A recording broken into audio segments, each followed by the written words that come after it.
50 से भी ऊपर ज्यादा सड़कें दी। आपकी ओसिया तिगरी रोड पर रोलर घूम रहा है, कितनी बार इसके उद्घाटन हो गए, फीते शिलान्यास हो गए, फीते कट गए, लोग सोचते रह गए आएगी भी कि नहीं आएगी। अब रोलर घूम रहा है। मैंने कहा एक बात तो माननी पड़ेगी इस लड़की की, चाहे कुछ भी कहे, लोहा मनवा के रहती है, जो कहती है वो करके रहती है। कानून व्यवस्था की बात आ जाए तो मैंने कहा था मैं ओसिया को भय मुक्त वातावरण दूंगी, मैं गुंडाराज खत्म करूंगी और जातिवाद से ऊपर उठकर गुंडाराज खत्म करूंगी। ये बात मैं आपको कह रही हूं। गोपाल सरिया वाले आए क्या कोई? आए चारे माता जानो हारो नहीं आ रहे, ठीक है।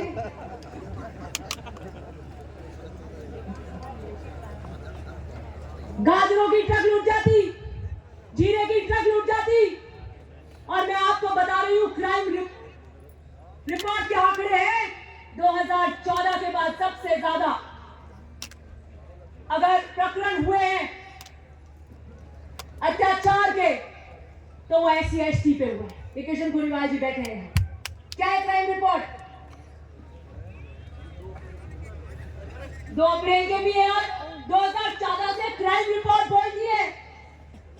लेकिन मैंने ओसिया के अंदर किसी भी जाति से जो नहीं आता हो उसको संबल दिया, उसको भयमुक्त वातावरण दिया। दिया कि नहीं दिया? एक विश्वास था कि दिव्या है तो हम निडर हैं, दिव्या है तो हम बेखौफ हैं, दिव्या है तो हम सुरक्षित हैं। ये वातावरण हमने बनाया 5 साल के अंदर और जातिवाद से ऊपर उठकर बनाया। असामाजिक तत्व मेरी जाति से भी क्यों नहीं हुए, हमने पुलिस को कड़े निर्देश दिए और मुझे खुशी है कि मेरी सोच के साथ 5 साल के कार्यकाल की कानून व्यवस्था, गुंडाराज को खत्म करने की व्यवस्था में ओसिया का जो कानूनी और पुलिस तंत्र था उसने बखूबी बढ़िया काम किया।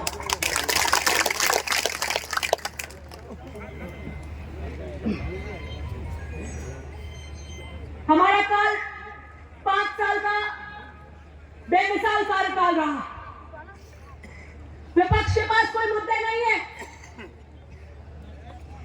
वो कह रहे थे कि आप बताइए, आप ये खड़े हैं यूट्यूबर्स हैं, बहुत इंटरव्यू लेते हैं, कि बताइए दिव्या मदेरणा के साथ चुनाव की टिकट मांग रहे हैं, आप उनके सामने क्या विजन लेकर जाएंगे ओसिया की जनता को?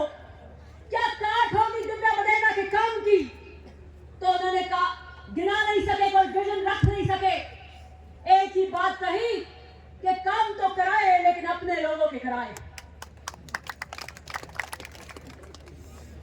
मैं पूछना चाहती हूं, क्या वो सड़कें भारतीय जनता पार्टी की क्या गाड़ियां उन सड़कों पर नहीं चलेंगी?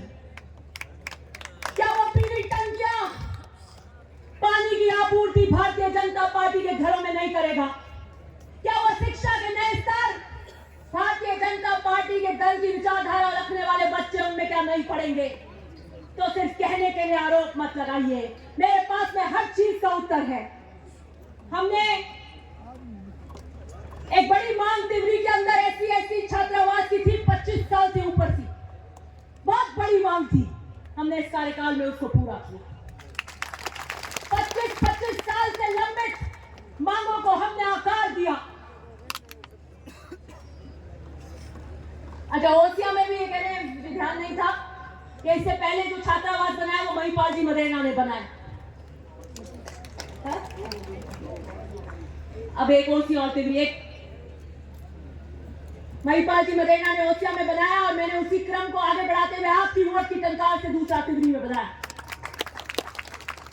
OPS लागू करी मुख्यमंत्री जी ने और सरकारी कर्मचारियों को एक तोहफा दिया, उनको एक सुरक्षा का भाव दिया।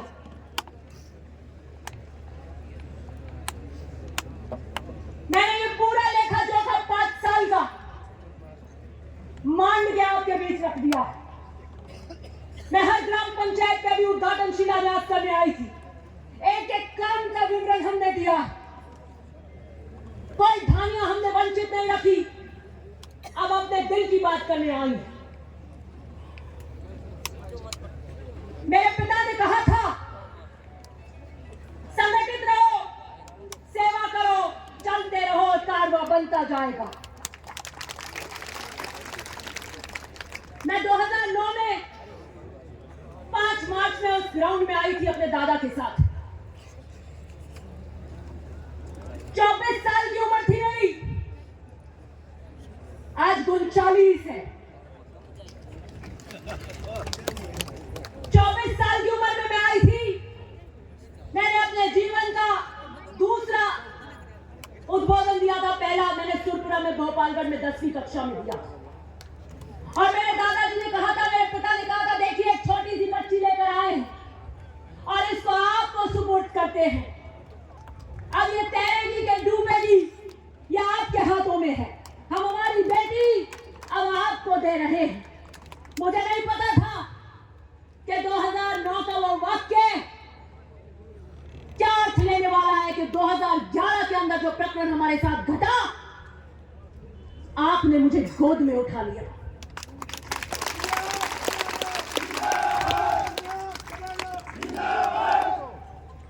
कभी सूर्य की इतनी सी किरण की तपिश नहीं हुई मुझे। मैं पलकों पर बैठी ऐसे मुझे परवरिश दी। कांटा नहीं चुभा मुझे कभी जिंदगी में। राजनीति का राह सीख ही रही थी कि पता लगा ताश के पत्थरों की तरह मेरा घर बिखर गया। सारी जिंदगी उथल पुथल हो गई। लेकिन मेरे पिता ने कहा था कि अपनी बेटी आपको देकर जा रहा हूं। मुझे याद भी नहीं था वो वाक्य। आपने रातों रात मुझे गोदियों में उठा लिया, पलकों पर बिठा लिया कि हम खड़े हैं बेटा तेरे साथ में। जब तो मैं आपके यहाँ मेरे का चुनाव लड़ने भी नहीं आई थी कि हम खड़े परिवार के रूप में चट्टान बनकर। मैंने उस वक्त विचार किया। मैं मेरे पिता से मिलने गई 3 दिसंबर 2011, मुझे आज भी याद है। उनको जैसी किया गया और मैं और मेरी माता जी और हम मिलने गए। अपने आप को मैंने खड़ा किया और मेरी मम्मी को कहा कि एक भी आंसू नहीं आना चाहिए आंख में। उनको लगना नहीं चाहिए कि उनका परिवार उनके बिना बाहर क्या करेगा।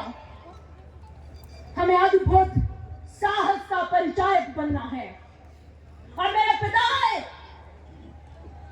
जोश के साथ और जुनून के साथ मुस्कुराते हुए आए, मुझे गले लगाया और मुझे कहा, दिव्या जिंदगी के नए रण के लिए तैयार हो जाओ, कमर कस लो, अब तुम नई जिंदगी का नया सफर तय करोगी। 3 दिसंबर 2011 मैं घर गई और मैंने मेरे बिस्तर से मैंने कहा, अगर वो गिद्दे पे नहीं सो रहे हैं, मेरे पिता अगर गिद्दे पे नहीं सो रहे हैं, तो धिक्कार है कि मैं गिद्दे पे सोऊं। मम्मी को पता भी नहीं है, मैं नीचे जमीन पे सो गई अपने घर में। और मैंने सोचा कि जीवन के किस दौरान पर आकर भाग्य और नियति ने मुझे खड़ा किया है। लेकिन करना क्या है? या तो मैं घर बैठ जाऊं, एसी लग रहा है, या मैं परशुराम मदेना, महिपाल मदेना, राजस्थान के किसान राजनीति के झंडे को बुलंद करने के लिए नंगे पैर कर्तव्य पथ पर उतरूं। 2 रास्ते थे, 2 विकल्प थे। एक चुपचाप आराम से बैठ जाना और एक संघर्ष पथ पर निकलना। मैंने संघर्ष पथ को चुना और तब चुना जब संघर्ष का सबसे बदसूरत रंग वो जोधपुर सेंट्रल जेल में रोज देखती थी। मुझे पता था कि राजनीति जेल में ले जाती है, तब भी मैंने संघर्ष पथ को चुना। मैंने चुन्नी में गांठ बांधी कि जब मरेगा साहब 52 में न धौली न सफेद उन सड़कों से राजनीति के अंदर आकर अपनी नई धारा तय कर सकते हैं आपके लिए, तो मैं तो उनसे बहुत बढ़िया परिस्थिति में हूं, मैं भी कर सकती हूं।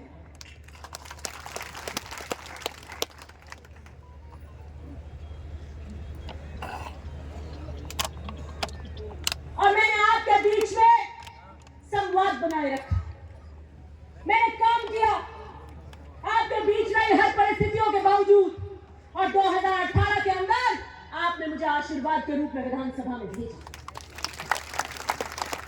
मैंने 5 साल के लिए एक चीज अपने ध्यान में कर ली कि मुझे ओसिया की जनता के लिए ईमानदारी से और निस्वार्थ भाव से काम करना, चाहे कोई भी आ जाए, चाहे कोई भी परिस्थिति हो जाए। और मैं वो काम सही तरीके से कर रही थी। और कैसे पता लगता है मुझे कि मैं वो काम सही तरीके से कर रही थी? क्योंकि जब व्यक्तिगत निम्न स्तर के आरोप मुझ पर लगते हैं तो मुझे पता लग जाता है कि यह सुरक्षा का भाव मेरे काम की वजह से हो रहा है। कार्य क्षेत्र में संघर्ष कर रही एक महिला, चुनौती देती एक स्त्री किसी भी अस्तित्वहीन व्यक्ति के लिए सुरक्षा का भाव पैदा करती है। कोई कहता है ओसिया की सभाओं में कि शादी कर लो, हम खाना कर देंगे, और कुछ लोग ताली बजाते और खी हंसते हैं। मैंने सुना लेकिन कभी जवाब नहीं दिया। आज देने आई, 2011 से आज 2023 में आज देने आई। निम्न स्तर के जो प्रहार करते हैं, अरे जरा सोच कर देखिए कि आप जेल की सलाखों में हो और आपकी बेटी बाहर शादी मना रही है। मेरे पिता और मेरे पिता के दर्द और उनके प्रति सेवा मेरा सबसे पहला कर्तव्य है। और मेरे पिता जब दर्द और विरह के अंदर कैसे करवट बदलते होंगे, कैसे एक दिन निकलता होगा, कैसे एक रात निकलती होगी, तो उस बेटी को बाहर शादी करना शोभा नहीं देता। मेरे भाग्य की लकीरों में नहीं लिखा है, क्योंकि मेरे भाग्य की लकीरों में सेंट्रल जेल लिखी थी, जिसके 10 साल मैंने फेरे किए, 10 साल मैंने फेरे किए, क्योंकि वो मेरा कर्तव्य था। मुझे चुनौती देने वाले अपने गिरबान में झांक कर देखे। शेरनी की तरह चुनाव लड़ूंगी।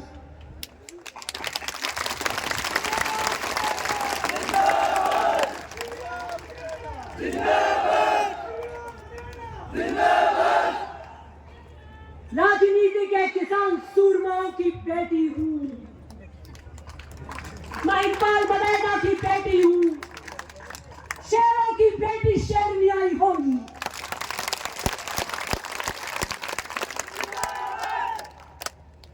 शेर प्रतीकात्मक किस चीज का होता है? मुझे बड़ी हंसी आई जब उन्होंने कहा कि जंगल भेद को निम्न से निम्न स्तर का प्रहार किया। शेरनी का अर्थात, शेर का अर्थात प्रतीकात्मक होता है। बहादुरी, साहस, निडरता, शक्ति स्वरूप, गर्व, आत्मविश्वास, ये शेर के प्रतीकात्मक है। हम कहते हैं अपने बच्चे को, अरे क्या कर रहे भाई, क्या रो रहा है, शेर सा बहादुर बन। थोड़ा सा कुछ ज्यादा कोई रॉब करता है, जैसे मैं करती हूँ विधानसभा में, तो क्या इतनी क्यों शेर हो रही है? वो मुझे समझ ही नहीं आता कि आज की इस आधुनिक युग के अंदर भी क्या इतनी कुंठित मानसिकता हो सकती है। हमारा राष्ट्रीय प्रतीक अशोक स्तंभ, उसमें भी 4 शेर हैं, 4 शेर। मैं पूछना चाहती हूं, क्या अशोक स्तंभ के वो 4 शेर जो साहस, शक्ति स्वरूप, गर्व और आत्मविश्वास के प्रतीक है, क्या उनके लिए भी आप ऐसी राय रखते हैं? क्या उन्हें भी जंगल में भेजना चाहते हैं? जो हमारा राष्ट्रीय प्रतीक है, एक शेरनी।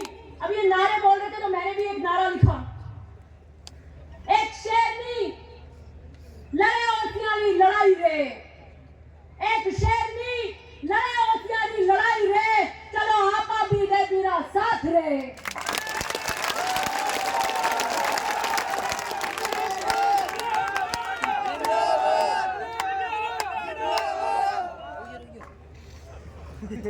शेरनी भूखी है, शेरनी प्यासी है, शेरनी को जंगल में भेजो। शेरनी शेर के साथ ही रहती है,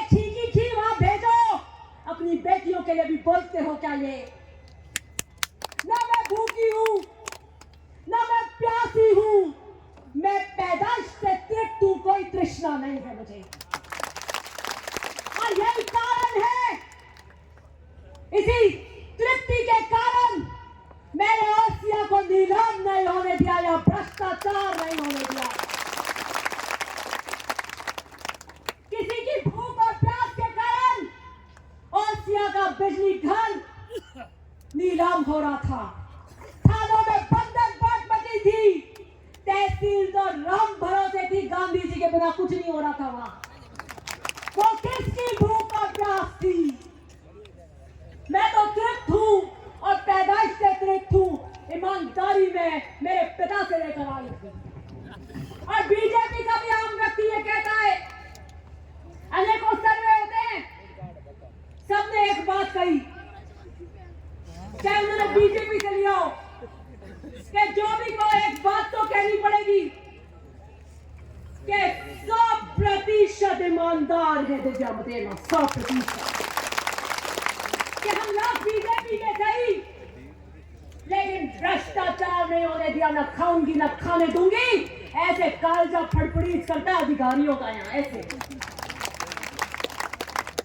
पुलिस केस हो जाता है कोई डोडो वोडो का, जाते हो आप, कहते हो कुछ कर लो, हो गया बाजी माफ करो, बस 6 मिनट ठा पड़ जाए, मार तो ऐसा सितारा उतार दे।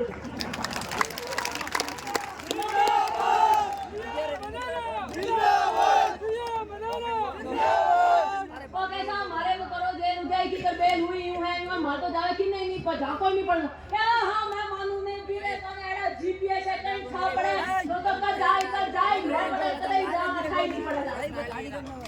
मैंने ओसिया के अंदर 101% भ्रष्टाचार के ऊपर अंकुश लगाया और किसानों का राज स्थापित किया, और किसानों की बेटियां भूखी प्यासी नहीं होती, और जो बेटियों को घेरते हैं उन्हें जमाना देख रहा है, मर्यादा को तार कर जो करे समय लिखेगा उनका भी अपराध, समय के काल चक्र पे वो भी लिखेंगे, युद्ध भूमि के भी नियम होते हैं। महाभारत के 18 दिन के युद्ध में आज ये मान लेना कि महाभारत का युद्ध हो रहा है, आपकी बेटी के लिए हो रहा है। अगर आपने अपनी बेटियों को नहीं बचाया तो आने वाली पीढ़ियों की बेटियों को ऐसे ही घेरा जाएगा। आने वाली पीढ़ियों की बेटियां कभी खड़ी नहीं होंगी, वो कहेंगी एक खड़ी हुई थी मारवाड़ की धरती में दिव्या मदेना, कैसे घेरा था उसको मर्यादा से, अमर्यादित शब्दों के बाण मारे थे, लेकिन वो अभिमन्यु की तरह खड़ी रही, उसने चक्रव्यूह तोड़ा। मैं नए युग की अभिमन्यु चक्र में भेजना जानती हूँ, जीतना भी जानती। युद्ध भूमि के अंदर भी स्त्रियों पे, बच्चों पे और सूर्यास्त होने के बाद प्रहार नहीं किया जाता, लेकिन यहाँ कोई मर्यादा नहीं। समय कब लिखेगा उनका अपराध, लेकिन मैं आज अपने पिता की घड़ी पहन कर आई हूं। ये घड़ी उन्होंने मुझे जब ऑपरेशन करने जा रहे थे, मेरे मम्मी है बंबई के अंदर, तो उन्होंने मुझे कहा 3 चीज लेके आना दिव्या जब मैं ऑपरेशन थिएटर से आ जाऊं। उनको पता था कि वो अगले 48 घंटे के लिए सेडेशन में रहेंगे, क्योंकि बहुत 11 घंटे का बड़ा ऑपरेशन था। उनका एक पेन, पेपर और मेरी घड़ी लेकर आए, और आप सोच नहीं कर सकते कि ऑपरेशन के बाद रात को 8 बजे वो थिएटर से निकले, सुबह 8 बजे जब उन्हें होश, मतलब वो सेडेशन में थे, भारी सेडेशन के अंदर, उन्होंने आंखें खोली, मुझे देखा और पहली चीज सही दिव्या घड़ी लाई, घड़ी, और मैंने उनको घड़ी उनकी कलाई पे पहनाई। या आईसीयू के अंदर फिर उन्होंने अपनी नींद में ऐसे पेन पे लिखा, और नर्स को लिख रहे थे, नर्स ने कहा घड़ी साइड में बांध देती हूँ। उन्होंने कहा नहीं सिस्टर, ये घड़ी है समय के इस चक्र पे, और सेडेशन में थे, इसकी एक होलिस्टिक अप्रोच होती है, मतलब इसकी एक संपूर्ण रूप होता है इसका। मेरे पिता जब अपने जीवन की आखिरी सांस, आखिरी रात मैं और मेरी मम्मी उनके सिराने बैठी थी। मुझे डॉक्टरों ने बता दिया था 1 साल पहले कि 1 साल से ज्यादा नहीं निकालेंगे। वो जब भाग्य कोई आपको निकाल के बता दे तो एक एक दिन नहीं निकलता, एक एक दिन ये लगता है कि कम हो रहा है। फिर उन्होंने कहा 2 महीने निकालेंगे, अब 1 हफ्ता निकालेंगे, अब 2 दिन निकालेंगे और अब ये ज्यादा से ज्यादा ये रात या 1 दिन निकालेंगे। वो पूछो क्या बीतती है। ऐसे पत्री मेरे को नहीं देखनी, भगवान न बताए। वो समय नहीं निकलता जब आपको समय की घड़ी पहले पता हो कि जाने वाले। वो बढ़िया है जब नहीं पता हो एकदम से ले जाए, लेकिन साथ वाले को जब पता हो कि आपके जीवन की अस्तित्व की पहचान जा रही हो तो क्या बीतती है। मैंने उस रात कहा कि आपको नींद आ रही है, मैं घड़ी खोल देती। उन्होंने कहा नहीं, मेरी घड़ी नहीं खोलना, मैं रात को भी टाइम देती। मैंने ये घड़ी चांदी में उनके पार्थिव शरीर से उतारी थी और आज पहनकर आई हूं। समय के इस चक्र पर ईमानदारी और हौसलों की लड़ाई लड़ने आई हूं। मेरे पिता ने मुझे कहा था जब 2018 में मैं उनसे सुबह मिलने गई तो मैं बहुत भावुक थी। मैंने कहा मैं पर्चा भर रही हूं, आप मेरे साथ नहीं है।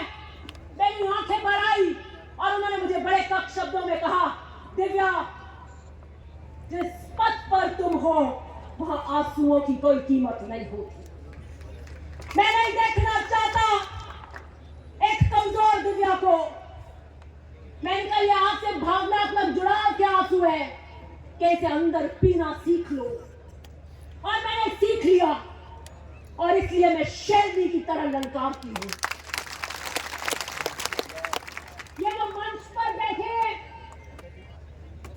ये नौसिखिए नहीं है, ये नौसिखियों की फौज नहीं है, ये वो फौज नहीं है जिस पर कप्तान को भरोसा ही नहीं हो तो ये कहे कि ये फोटो खिंचाने आते हैं। मुझे अगर जीवन में किसी पर भरोसा है मेरे माता पिता के बाद तो आप पर है और आप पर है।